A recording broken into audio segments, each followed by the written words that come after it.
Hello everyone, today we are going to learn letterings in a different way using perspective.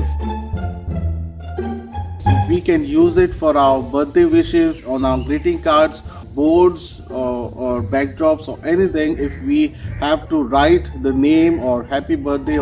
As we learned this perspective earlier in our video, the same process, 2 points both the sides, 2 points with vanishing points. We are using the same perspective and we are doing these letterings with three colors. We will be able to see three surfaces of the letters, and we are going to start and finish this lettering with perspective. I hope you will enjoy this and you will do this. All the best, take care and enjoy.